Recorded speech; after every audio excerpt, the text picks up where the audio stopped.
सगुन जोहर मान पची पिंडे रे दुड़ू अकान मानतान पेड़ा को इना घर जोहर और साथे इन सामान रे दुड़ू अकान जतो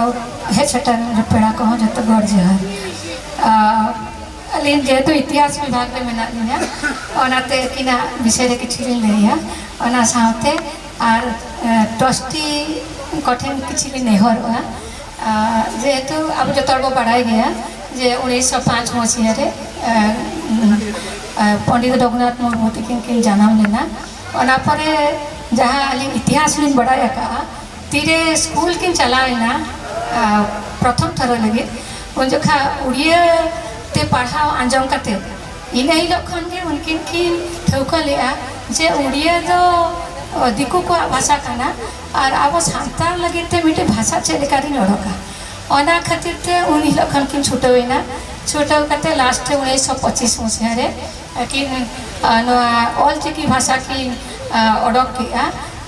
ओना ओडक करते आस्ते आस्ते ते किन चेष्टा किया किन चेलेकाते नोआ गोटा किन पासनावा अली जहाँ अली आंजम का अली बाबा कठेन जे आले अतु ते किन चलाव लेना अंडे अली जो बाबा तकिन सला किन उपरूम लेना और अंडे नुकिना चेष्टा ते स्कूल किन खुले लिया जहाँ के अंडे शिक्षा को आरंभ लिया इना इलो खन नित पर्यंत तीना पासनाव रिया कथा नोआ बांग पासनाव कना नोआ हो मेन दाड़िया जे मोटे बांग पासनाव कना मेनते पासनाव कना किंतु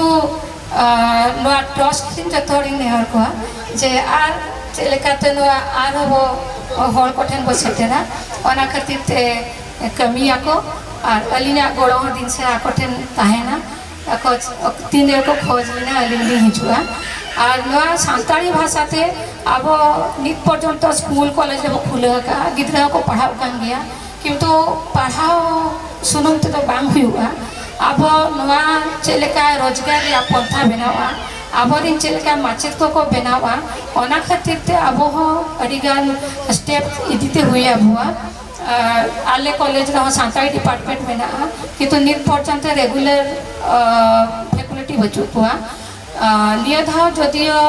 ओडिशा सरकार बारिया पोस्ट ओडका का ओना दो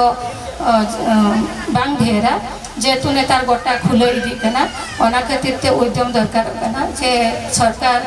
ढेर अधिक अधिक अब पोस्ट को ओडकमा और अकय को पढ़ाव कना उनको ओना करे चाकरी को नाममा और अब गिद्रा को ढेर को पढ़ाव इदीमा और ओना सलाते ते नड़े जो ट्रस्ट गुरु गंके हेरिटेज ट्रस्ट आयोजन का ओना खातिर ते जतो ट्रस्टी मेंबर को अड़ी सारा नवा दो अदी लगती कना चिकते आप जदि नौका ट्रस्ट को वो बनावा अब जदि नौका प्रोग्राम को वो बनावा ताहले अब हर को वो अब सला वो जावरा दाड़िया को और जतो हड़ा उद्यम ते अब नवा जो ऑल चिकी भाषा गुरु गंके तकिन किन ओडका ओना अब उन्नति हो करा दाड़िया और जतो हड़ ठेन सेटर दाड़िया और ओना सलाते इनते आर मिटी कते मेना जे गुरु गंके तकिना ओका ऑल चिकी मेना ओना ऑल चिकी तो नेतार